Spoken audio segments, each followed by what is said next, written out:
Hallelujah. बोलो यीशु मसीह की, बोलो यीशु मसीह की। आज हम बाइबल में ऐसा नाज़ीर व्यक्ति है, उस व्यक्ति के बारे में हम सीखेंगे, जानेंगे, जिसका नाम सिमसोन है। हालेलुया। बोलो यीशु मसीह की। यदि कोई आपसे पूछे सिमसोन कौन है, सिमसोन इस दुनिया में कैसे आया, तो मैं आपसे कहना चाहता हूं, ध्यानपूर्वक सुनना। बोलो यीशु मसीह की। इसका हम 13 अध्याय उसका पहला पद पढ़ेंगे। मैं आपके लिए पढ़ देता हूं। इस्राएलियों ने फिर यहोवा की दृष्टि में बुरा किया, इसलिए यहोवा ने उनको फलिस्तियों के वश में 40 वर्ष के लिए रखा। दानियों के खून का 16 वर्षीय मानो नामक एक पुरुष था, जिसकी पत्नी के बांझ होने के कारण कोई पुत्र न था। इस स्त्री को यहोवा के दूत ने दर्शन देकर कहा, सुन, बांझ होने के कारण तेरे बच्चा नहीं, परंतु अब तो गर्भवती होगी और तेरे बेटा होगा, इसलिए अब सावधान रहेगी, ना तो तू दाख मधु या और किसी बात की मदिरा पिए और ना कोई अशुद्ध वस्तु खाए, क्योंकि तू गर्भवती होगी और तेरे बेटा उत्पन्न होगा और उसके सिर पर सुराना फिरे, क्योंकि वह जन्म ही से परमेश्वर का नाज़ीर रहेगा और इस्राएलियों को फलिस्तियों के हाथ से छुड़ाने में वही हाथ लगाएगा। बोलो यीशु मसीह की। ध्यान से सुनना। पूरी दुनिया में एक ही जगह, एक ही देश आज भी जिसको होली लैंड के नाम से जानते हैं। होली लैंड है पवित्र भूमि, वो इज़राइल है।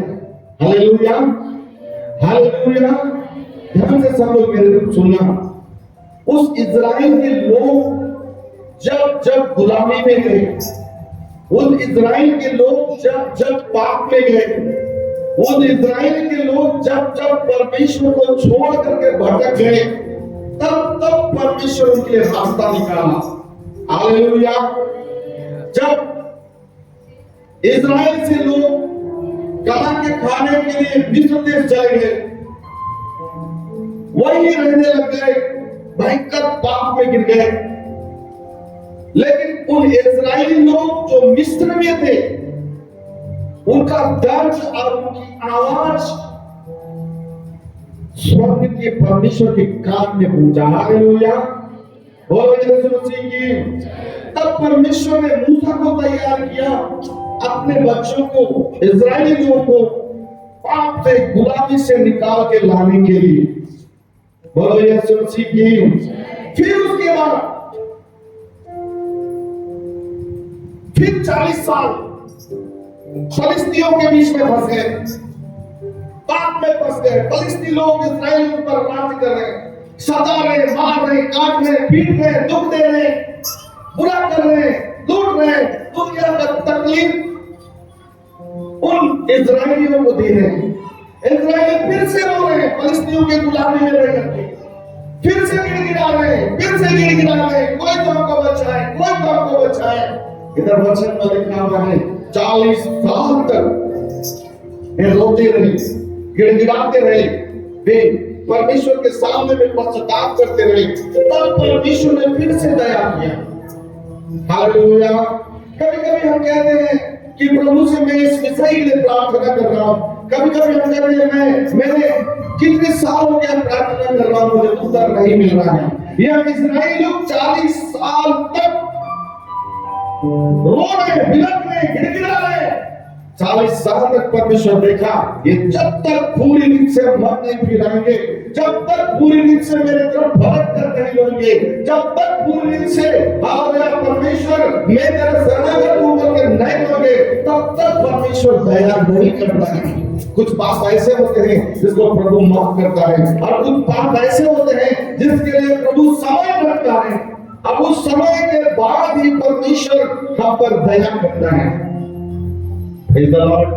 40 साल की चिल्लाहट फिर से फलिस्तियों की गुलामी में रहने के बाद उन इस्राएलियों की आवाज परमेश्वर के काम में गूंज गया।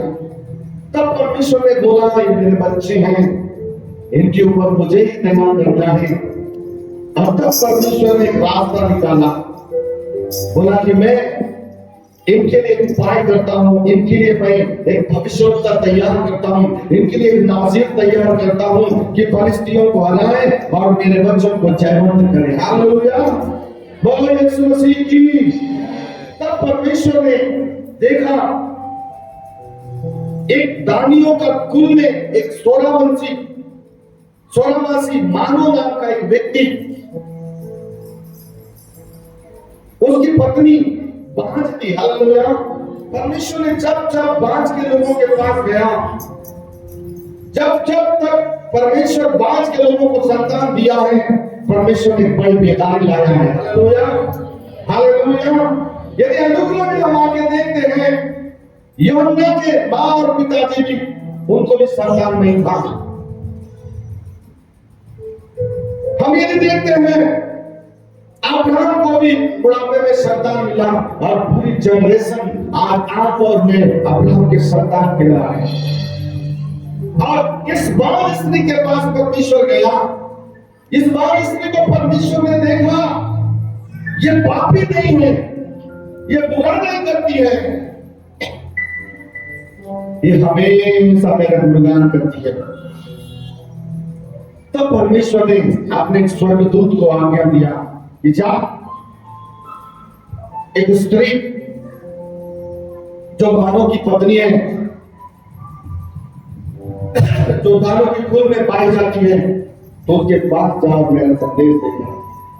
और वो स्वर्गदूत आता है, साधारण सा रूप में आता है और उस स्त्री से बातचीत करता है और उसको बताता है कि परमेश्वर ने एक उपाय किया है कि इन इस्राएली लोग जो 40 साल तक फलिस्तियों की गुलामी में जी रहे हैं, इनको छुड़ाने के लिए परमेश्वर ने एक रास्ता निकाला है।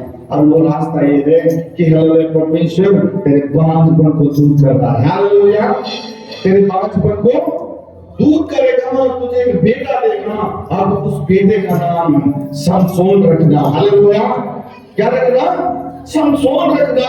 और वो स्वर्गदूत चला गया, और स्वर्गदूत जाने से पहले बोला, ना आज के बाद तू दारू मधु पीना, ना किसी प्रकार का कोई नशीला चीज खाना, ना किसी भी प्रकार का कोई गलत चीज का सेवन मत करना। अब वो स्त्री दौड़े दौड़े अपने पति के पास जाती है और बोलती है कि मैंने एक व्यक्ति मेरे पास आया और इस प्रकार से भूल कर गया। आपको मालूम है, उसका पति और अच्छा आ रहा था। हालेलुया, और अच्छा परमेश्वर की स्तुति करने वाला था। वो आसमान में जान गया कि जो आया था वो स्वर्गदूत है। Hallelujah, hallelujah. और वो मानो नाम का व्यक्ति वो परमेश्वर को बोलता है, परमेश्वर एक बार और उस व्यक्ति से, उस जन से जिसने संदेश दिया है, उससे मिलना चाहते हैं। आप अच्छे से पढ़ेंगे तो वहां लिखा हुआ है, जैसे ही मानो इस शब्द को अपनी पत्नी से बोला, ये शब्द को परमेश्वर ने सुन लिया, और सुन लिया तो परमेश्वर ने देखा कि फिर से मुझे अपने दूत को भेजना है। और मानो की पत्नी ऐसे एक मैदान में हरी भरी घास में कुछ कर रही थी, तो स्वर्गदूत फिर से वहीं चला गया और उस स्त्री से बात करने लगा। वो स्त्री स्वर्गदूत को पहचान ली और तुरंत जाकर के अपने पति को बोली कि बीते दिन जो व्यक्ति मेरे पास संदेश देने आया था, वो व्यक्ति बिना पुनः हमारे पास आया है, चलिए। अब वो अपने पति को लेकर चले गए। हालेलुया, बोलो यीशु मसीह की। अपने पति को लेकर चले गई और पति पत्नी दोनों उस दूत से बात की। हालेलुया।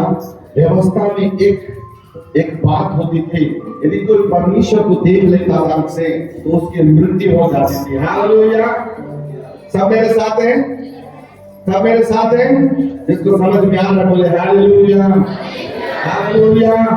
व्यवस्था में परमेश्वर को यदि किसी ने आंख से देख लिया तो उसकी मृत्यु हो जाती थी। और ये बात मानव को अच्छी रीति से मालूम था। जैसे ही वो स्वर्गदूत आया, स्वर्गदूत से बातें करने के बाद स्वर्गदूत को उन्होंने कहा कि मैं आपके लिए अच्छा से भोजन बनाना चाहता हूँ। तो स्वर्गदूत ने मना कर दिया, हालेलुया, मैं आपके लिए एक अच्छा से बकरा, मैं आपके लिए एक अच्छा सा एक मेढ़ा काट करके मैं आप लोगों के लिए भोजन बनाना चाहता हूं। तो उन्होंने मना कर दिया। उन्होंने केवल इतना ही बोला कि परमेश्वर होम बलि और मेल बलि से प्रसन्न होता है। इसका मतलब है बहुत समय तक वो स्वर्गदूत उनके पास था। और ये मानो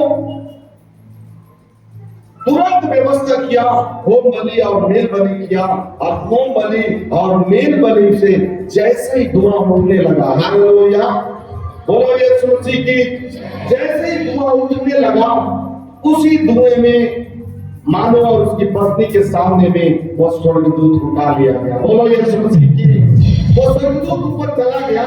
उसके बाद मानव अपनी पत्नी से कहता है कि निश्चय हम मर जाएंगे, हालेलुया, बोलो यीशु मसीह की, निश्चय हम क्या हो जाएंगे, मर जाएंगे, हालेलुया, निश्चय हम क्या हो जाएंगे, मर जाएंगे।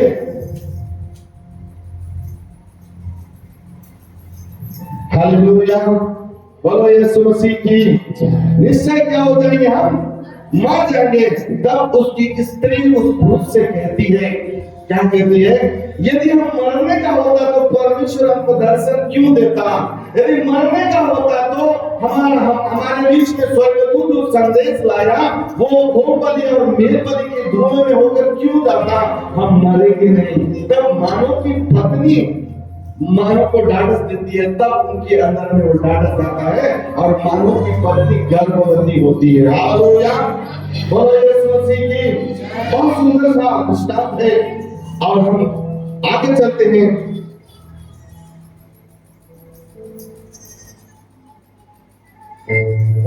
हम पढ़ेंगे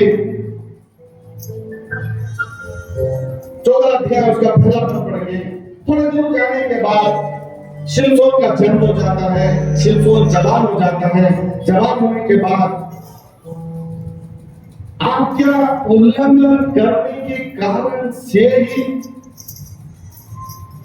चाहे आप भविष्यवक्ता हो, चाहे उपदेशक हो, चाहे अच्छे प्राचीन हो, चाहे अच्छे सेवक हो, चाहे अच्छे सुसमाचारक हो, जो कुछ भी प्रभु ने आपको दिया और बनाया है, उसमें यदि थोड़ी सी भी आज्ञा का उल्लंघन आप करते हैं, खुदा दंड देता है। Hallelujah, hallelujah. जब परमेश्वर ने शिमशोन को नाज़ीर बना करके तो उसके माता पिता को दिया, और जवान होने के बाद परमेश्वर का वचन और परमेश्वर की सामर्थ जो शिमशोन के ऊपर था, उसे फिलिस्तीन के बीच में ही लेकर गया। पर जिस रास्ते से, जिस हिसाब से जाकर के फिलिस्तीनियों को मारना था, उस हिसाब से ये व्यक्ति नहीं गया। Hallelujah, hallelujah. इसी कारण से शिमशोन को दुख उठाना पड़ा। आप यदि इसके 14 अध्याय के पहले पद को पढ़ते हैं तो शिमशोन तिम्ना नाम के गांव गया। कहां गया? तिम्ना नाम के गांव गया। घुमा फिरा देखा, फिलिस्तीन के बीच में तिम्ना नाम का गांव में एक सुंदर लड़की है। वो उसको पसंद किया और आया और अपने माता पिता को बोलता है कि हे मेरी माँ, हे मेरे पिताजी, मैं फिलिस्तीनियों के बीच में गया और फिलिस्तीनियों के बीच में एक तिम्ना नाम का जगह है, उस जगह में मैंने तिम्ना लड़की को देख कर आया हूँ, मेरा विवाह उससे करवा दो। और वचन में क्या लिखा हुआ है? परमेश्वर ने शिमशोन को नाज़ीर बनाकर भेजा कि फिलिस्तीनियों को मार करके इस्राएलियों को क्या करे? छुटकारा दे। बोलो यीशु मसीह की, बोलो यीशु मसीह की। रास्ता दूसरा चल रहा था, लेकिन ये दूसरे रास्ते से निकला। इस कारण से मैं आगे आपको शॉर्टकट में लेके चलता हूं। मां और पिताजी अपने बेटे को समझा रहे हैं कि बेटा, वो तो हमारे विरोधी लोग हैं, हम इस्राएली लोग हैं, तो अपने किसी दाई या अपने किसी रिश्तेदार, किसी मामा है, किसी अपने रिश्ता बैठने वाले के पास बेटी दे, हम जाकर के वहां पर क्या करेंगे, तेरे लिए रिश्ता करेंगे। लेकिन सिमसोन इतना जिद्दी और इतना हठीला था कि वो अपने माँ बाप को भी डरा करके बोलता नहीं, तुम्हें मेरे साथ तिम्ना जाना पड़ेगा, और मजबूर करके अपने माँ और पिता को तिम्ना के लेकर जाता है। हालेलुया। और जाते जाते एक शॉर्टकट स्पेशल घटना घटती है। तिम्ना जाते समय माँ पिताजी पीछे हैं और सिमसोन आगे आगे जा रहा है, और एक बढ़िया सा शेर मिलता है। क्या मिलता है? टाइगर, शेर मिलता है। शेर सिमसोन को डराने लगता है, लेकिन सिमसोन के हाथ में कुछ भी नहीं है। उस शेर को वो ऐसा ही आत्मा जब उसके ऊपर उतरता है तो भयंकर बल ऊपर उतरता है, और इस प्रकार से बल पूरा पवित्र आत्मा परमेश्वर उतरा कि वो उन्होंने शेर को यूं ही फाड़ डाल दिया पकड़कर। हालेलुया। यानी इतना बलवान व्यक्ति, अब उसको फाड़ने के बाद उसके माता पिता आने के बाद वो अपनी माता पिता को तिम्ना में ले जाकर के उस स्त्री के घर में बातचीत करके उसका विवाह हो जाता है। विवाह होने के बाद जब वो वापस आता है तो देखता है कि उस शेर का क्या कंडीशन है। एक और गलती करता है। वचन में लिखा हुआ है, तुम किसी मरे हुए लोथ को ना छूना। हालेलुया। व्यवस्था दे दिया गया है। अब ये व्यक्ति क्या करता है, उस शेर के पास जाके देखता है तो शेर मरा हुआ पड़ा है। उनकी हड्डियों के बीच में मधुमक्खियां छत्ता बना करके मधुरस बनाकर रखी है। हालेलुया। और यीशु मसीह की उस मधुरस को देख करके ये व्यक्ति लालच होकर के उस लोथ को छू करके उसमें का मधुरस निकाल के खाता है और अपनी माता और पिता को भी लेकर खिलाता है।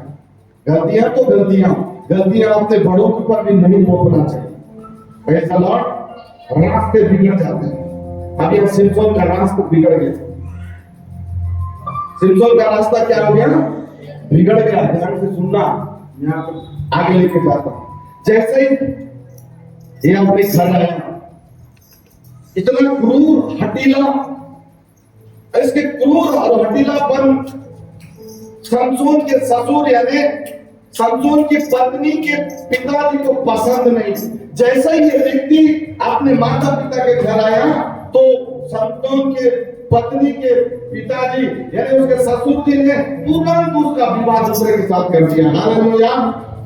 कोई भी नहीं चाहता है आज के जमाने में आदर्श पूरा सत्यता के साथ चलने वाले हर माता पिता अपने बेटा बहू दामाद को देखना चाहते हैं। हालेलुया।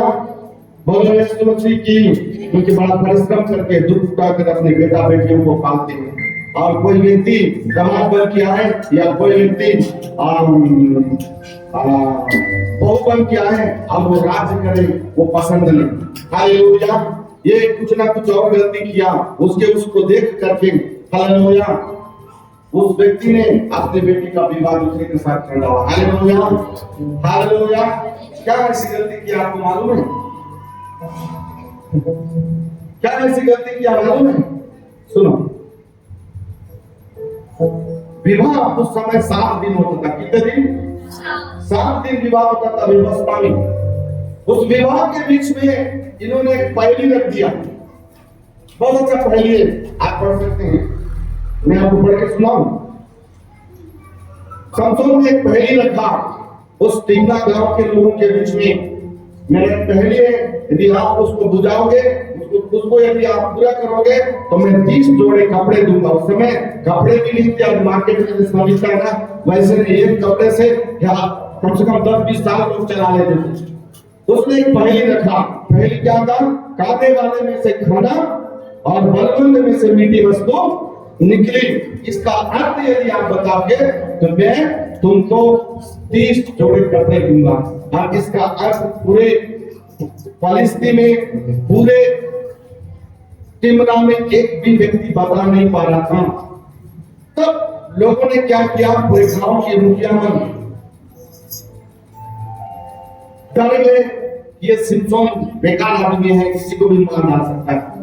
इसीलिए उन्होंने उसकी पत्नी के ऊपर इतना भयंकर प्रेशर बनाया, इतना भयंकर प्रेशर बनाया, इतना भयंकर प्रेशर बनाया, तब उस व्यक्ति ने अपनी पत्नी को बताया और अपनी पत्नी जाकर के उसका उत्तर उनको बताई। तब समसोन यहाँ हार गया। हालेलुया।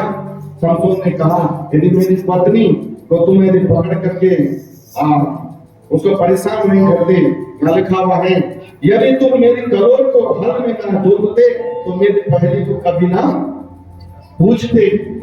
यदि मेरी पत्नी को तकलीफ में नहीं डालते, मेरी पत्नी को परेशान नहीं करते, तो मेरी पहली को कभी भी जान नहीं सकते। Praise the Lord. हालेलुया। अब समसोन हार गया। समसोन को 30 जोड़े क्या देना है? कपड़े देना है। क्या देना है? कपड़े देना है। समसोन के पास तो फैक्ट्री ही नहीं है, समसोन के पास तो कपड़े का कोई व्यापार नहीं है। समसोन भी निकला वादा के मुताबिक। दूसरे लोग नगर से बाहर जा रहे थे, 30, 40, 50 लोग, उनमें से देख करके 30 अच्छे मोटे तगड़े लोग का मर्डर कर दिया, मार डाल के उनके कपड़े 30 जोड़े निकाल के लाके इनको दिया। ऐसे ऐसे व्यक्ति लोग हैं बाइबल में। आज्ञा का उल्लंघन करके दूसरे रास्ते में जाने के कारण से समसोन के ऊपर इतना विपत्ति आया, जबकि परमेश्वर ने समसोन को एक नाज़ीर, एक भविष्यवक्ता, हालेलुया, जिसके सिर में कभी हालेलुया ब्रेक ना चले, ऐसा व्यक्ति बना करके फिलिस्तीयों को हराने के लिए समसोन को तैयार किया। लेकिन समसोन सामने का विलासाओं के चलने के कारण से इसको हर कदम में दुख झेलना पड़ रहा है। हालेलुया। आप और मैं भी प्रभु यीशु मसीह को स्वीकार किए, आप और मैंने भी बपतिस्मा लिया, आप और मैंने भी हालेलुया परमेश्वर के साथ चलने का निर्णय किया, लेकिन हम संसार और शरीर की अभिलाषाओं के कारण से प्रतिदिन कुछ ना कुछ गलती करते हैं और दिन भर दुख उठाते हैं और उसके बाद प्रभु को बोलते हैं प्रभु प्लीज दया करना। कितने दिन ये समसोन का जीविका खत्म हो गया। अंतिम समय तक परमेश्वर साथ दिया, इसके मृत्यु से पहले भी परमेश्वर इसको एक बार मौका दिया। परमेश्वर हमको बार बार मौका देता है, बार बार मौका देता है, बार बार मौका देता है। स्वप्न में आता है, दर्शन में आता है, वचन के साथ आता है, कलीसिया में भविष्यवाणी के साथ आता है, कलीसिया में लोग के बीच में दर्शनों के साथ आता है। लोग चिल्लाते हैं कि भाई मुझे ऐसा है, बहन मुझे ऐसा है, तब भी हम अपने रास्तों को नहीं बदलते। हालेलुया। बोलो यीशु मसीह की, बोलो यीशु मसीह की। एक कपड़े देने के बाद समसोन पर मायके में कुछ दिन माफ का दिक्कत रहा हूँ। हालेलुया। और ये इसका बदमाशी देख करके उसका ससुर अपनी बेटी का दूसरे के साथ शादी करते हैं। ये बढ़िया फर्स्ट क्लास 8 दिन 10 दिन 12 दिन घर में था। उसके बाद मम्मी पापा को बोला कि बढ़िया वाले बकरी का बच्चा देना, मैं मेरे पत्नी के साथ बड़ा की चाहूंगा। हालेलुया। ये फर्स्ट क्लास एक बकरी का बच्चा लिया और चूना को चला गया, जाकर के सीधा घर में घुसता है। कोठरी में वाचन का लिखा हुआ है, कोठरी में जैसे जाने के लिए होता है, उसका ससुर बोलता है बेटा तेरा बदमाशी बहुत हो गया, तेरा एक मित्र था उसके साथ तेरा पत्नी का मैंने विवाह कर दिया। हालेलुया। क्या कर दिया? विवाह कर दिया। ये और गुस्सा हो गया। उसका गुस्सा देख के ससुर क्या बोलता है मालूम है? गुस्सा मत होना, तेरे पत्नी की छोटी वाली और बहन है उसकी, तो उसे शादी कर सकता है। हालेलुया। लेकिन ये और गुस्सा हो जाता है और तुरंत बात निकलता है और उसके बाद देखता है इस नगर को मुझे नाश करना है, इस तिम्ना को, इस फलस्तीनी एरिया में मुझे नाश करना है। और तुरंत आकर उससे फंस जाता है और जंगल में जाता है। लोमड़ी देखे, कितने लोग लोमड़ी देखे? लोमड़ी आप पकड़ सकते हैं? पकड़ सकते हैं? लेकिन उन्होंने 300 लोमड़ियां पकड़ा। 300 लोमड़ियां पकड़ के दोनों को उसका पूंछ को रस्सी बांध करके उनके पूंछ में आग लगा करके, घास में आग लगा करके उनके खेतों में छोड़ दिया और पूरे खेत जल के नाश हो गया। बोल के बाइबल बताता है। अरे इतना भयानक समसोन रास्ता जिधर चलना था उधर से नहीं गया, इसलिए हर एक कदम में इसको दुख उठाना पड़ रहा है। कार्य वही हो रहा है लेकिन दुख के साथ हो रहा है। जैसा होना था वैसा नहीं हो रहा है। Praise the Lord. Hallelujah. Hallelujah. तब लोग देखते हैं कि हमारे खेतों को खून डला है। अब युद्ध लाइन चालू हो गया। अब क्या लाइन चालू हो गया? युद्ध का लाइन चालू हो गया। पूरे फलिस्ती लोग इकट्ठे हो गए। एक व्यक्ति इस्राएल का एक व्यक्ति हमारे पूरे फलिस्तियों को मार रहा है, हमारे पूरे खेतों को जला रहा है। वे लोग अब योजना बनाने लगे कि सिमसोन को हमको मार डालना ही है। सिमसोन इतना चालाक। आप यदि आप वचन में आगे पढ़ते हैं,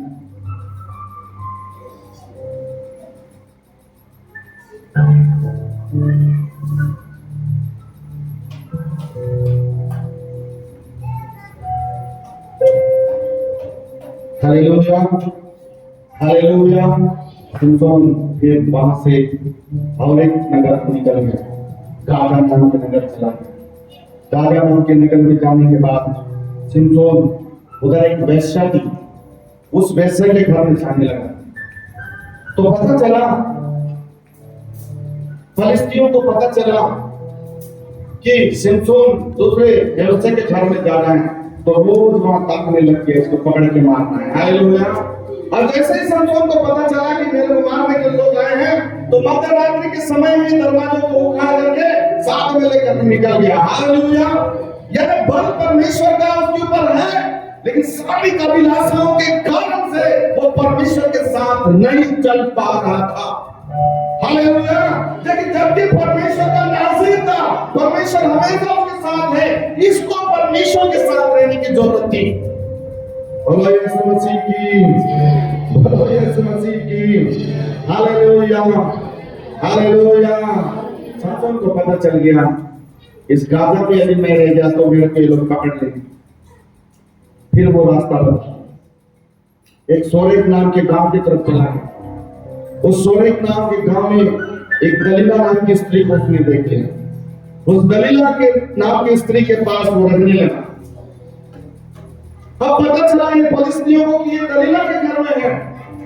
वो जैसे ही जाता था, ये फलिस्ती लोग इसके पास आकर के उस दलीला को प्रेशर बनाते थे कि तू कैसा भी कर, उसको वश में कर, हमें सिमसोन को मार डाला है, क्योंकि वो उसके ताकत के ऊपर में हमारा पूरा फलिस्ती भय खा करके है। बेचारी ये दलीला परेशान और रोज उसको फुसला रही है, बता क्या ऐसा राज है तेरे पास कि तेरे ऊपर में इतना बल करता है, तू एक ही बार में अपने जबड़े से हजारों को मार डालना है, गधे के जबड़े से कईयों को मार डालना है। क्या ऐसा राज है? कई बार वो ठगने लग गया। मेरा ताकत यदि सूप काट करके सात भागों से गांठ करके मेरे को बांध दिया जाए तो मेरा ताकत घट जाएगा। वो असली बाला को सो करके दलीला करके फलिस्तियों को बोलती है कि नहीं, सिमसोन ने मेरे को बीज बता दिया है कि बड़ा सात धागों से बांधा वाला रस्सी से यदि उसको बांध दिया जाए उसका बल घट जाएगा। वो बेचारे फलिस्ती लोग रात भर बड़ा मेहनत करके, दिन भर मेहनत करके बड़े धागा बांध के लाते हैं और उसको बांध देते हैं। बांधने के बाद एक ही बार ऐसा लगता है टूट जाए। फिर दलीला बोलती है तूने मुझसे झूठ कहा। ऐसे 3 से 4 बार उसको झूठ बोलती है, उसको झूठ बोलता है ये व्यक्ति। अब ये क्या झूठ बोलती है उनको, तो सुना उसने कह दिया और उसके वो बातों पर वो फलिस्ती लोग आकर करते रहे और वो जितने भी हथकंडे अपनाते थे वो सारे हथकंडों को वो तोड़ देता था। हालेलुया। अंतिम में दलीला कहती है तो मुझसे यदि प्रीति रखता है, तो मुझसे यदि प्रीति रखता है तो आपने कुछ सच सच बताया तेरे बल का कारण क्या है। तब वो स्त्री इस प्रकार से बहला करके आपने गोद में रख करके उसके सिर को बहला के पूछती है। उसके बहलाने के कारण से वो सिमसोन उस राज को बताता है और कहता है कि मैं पैदाइशी से नाज़ीर हूं और पैदाइश से लेकर आज तक मेरे सिर में ब्लेड नहीं चढ़ा है, मेरे सिर पर चूड़ा नहीं गिरा है, इस कारण से मेरे ऊपर में वो बल आता है। तब स्त्री दौड़ के जाती है, फिर से बता देती है फलिस्तियों को कि नहीं, उसके ऊपर ताकत के कारण है कि जब तक उसका बाल उड़ा न दिया जाए, हालेलुया, तब तक वो ताकत उसको बढ़ाते रहेगा और जब उसका बाल उड़ा दिया जाएगा तब वो नॉर्मल आदमी हो जाएगा। और वो उसको दबा के पकड़ती है और पुलिस के लोग आते हैं, उसका टांग भी कर देते हैं। बोलो यीशु मसीह की, बोलो यीशु मसीह की। अंतिम समय में, लास्ट शब्दों में, और जैसे उसका बल कट जाता है, पूरे फिलिस्ती लोग आते हैं, पकड़ के ले जाते हैं, उस फिलिस्ती के राजा के पास ले जाते हैं और ले जाकर के उसको एक काल कोठरी में डाल देते हैं और उसका दोनों आंखों क्या करते हैं, उसका दोनों आंखों फोड़ देते हैं। यानी समसोन की आंख दोनों को फोड़ देते हैं। समसोन देख नहीं सकता, समसोन बलवान नहीं है, समसोन नार्मल हो गया। क्यों? जबकि परमेश्वर ने उसको फिलिस्तियों को मार करके इस्राएलियों को आजाद करने के लिए, इस्राएलियों के रोना गाना को सुनकर परमेश्वर ने माना और उसकी पत्नी को प्यार करके उसको बेटा दिया। बोलो यीशु मसीह की। जिसको समझ में आ रहा, बोलो यीशु मसीह की। Hallelujah, hallelujah, hallelujah. एक दिन क्या होता है, ध्यान से सुनो। 3000 करीब लोग एक पार्टी रखते हैं। क्या पार्टी रखते हैं मालूम है? फिलिस्ती लोग कि आज हमारा भगवान, वहां लिखा हुआ है, हमारे देवता ने हमारे शत्रु को हमारे वश में कर दिया है करके वो लोग एक पार्टी रखते हैं और उस समसोन को जो अंधा कर दिया गया है उसको नाचने के लिए बुलाते हैं। क्या करने के लिए बुलाते हैं? नाचने के लिए, ड्रामा करने के लिए बुलाते हैं। और समसोन जब नाचता रहा, फिलिस्ती लोग हंसी मजाक करते थे, ठट्टा करते थे, मजा मार रहे थे कि ये व्यक्ति हमें मारने आया, ये व्यक्ति हमको तकलीफ दिया। मतलब उस समय का कंडीशन, बातें बहुत ज्यादा नहीं होगी। और ये समसोन नाचा गाया और जब थक गया तो उसके बाद एक व्यक्ति को बोलता है कि मुझे इस घर का, ये जो महल है, ये जो महल का मेन खंबा जो है, मुझे उस खंबा में लेकर टिका देना। बोलो यीशु मसीह की। बोलो हालेलुया। मेन खंबा में मुझे लेकर टिका देना। तो वो व्यक्ति ले करके उस मेन खंबे में उसको लेकर टिका देता है। टिका देने के बाद एक बार और समसोन पश्चाताप मन से यहोवा को पुकारता है। क्या पुकारता है? हे यहोवा, एक बार और दया करके मुझे मौका देना। और जैसे ये शब्द को समसोन परमेश्वर को बोलता है, परमेश्वर आत्मा फिर एक बार समसोन के ऊपर वो आत्मा आता है। और जैसे ही वो आत्मा समसोन के ऊपर आता है, पूरे घर का मेन खंबा जो वो पकड़ा है उसको पकड़ के उखाड़ देता है। और वहां लिखा हुआ है करीब 3000 लोग उसके साथ समसोन भी, उसके भी मृत्यु हो गई। हालेलुया, बोलो यीशु मसीह की। इस प्रकार समसोन का जीवन रहा, जबकि परमेश्वर ने समसोन को फिलिस्तियों को छुड़ाने के लिए भेजा और उसने अपने रास्ते को जैसे चलना था वैसे नहीं चला। बार बार उसके माता पिता उसको मना करते थे, बेटा उस तिम्नात, उस फिलिस्ती, उस नगर की किसी भी लड़की से विवाह नहीं करना, क्योंकि परमेश्वर जो तुझे नाज़ीर बनाकर भेजा है, उन फिलिस्तियों को मार करके इस्राएलियों को आजाद करने के लिए तुझे भेजा है। बार बार समझाए होंगे, बार बार चिताए होंगे, लेकिन ये नहीं सुनने के कारण, ये नहीं मानने के कारण हालेलुया समसोन को इतना दुख उठाना पड़ा। Hallelujah, hallelujah. बार बार हम सेवक लोग परमेश्वर से प्रार्थना करते हैं, परमेश्वर को पूछते हैं कि प्रभु आने वाले संडे में हम क्या सिखाएं। पवित्र आत्मा तब हमको वेद बताता है, पवित्र आत्मा तब हमको एक क्लू देता है, पवित्र आत्मा तब हमको एक वचन देता है। और उस वचन को हम परिश्रम करके, आत्मा में रात दिन दोपहर के पवित्र आत्मा में पूछ करके हम उस संदेश को तैयार करके लाके कलीसिया में बांटते हैं कि उसकी कलीसिया में सबको निष्कलंक, निष्पाप, पवित्र रह करके परमेश्वर की स्तुति आराधना करते हुए परमेश्वर की आशीषों में पड़े। ये परमेश्वर की दासों की योजनाबद्ध तरीके से कलीसिया को बढ़ाने के लिए वो योजना बनाकर लाते हैं। लेकिन जो सुनता है उसे प्रभु उठाता है, जो नहीं सुनता है उसके मार्ग समसोन की तरह जगह जगह में तकलीफ होती है। बोलो यीशु मसीह की। यीशु बुलाया है, यीशु आपको बुलाया है, आपका हाथ कभी नहीं छोड़ेगा, न कभी त्यागेगा, बस आपका हाथ उससे नहीं छूटना चाहिए। बोलो यीशु मसीह की। प्रभु सारे वचन के द्वारा आशीष देवे। आमीन। बोलो यीशु मसीह की। आगे समय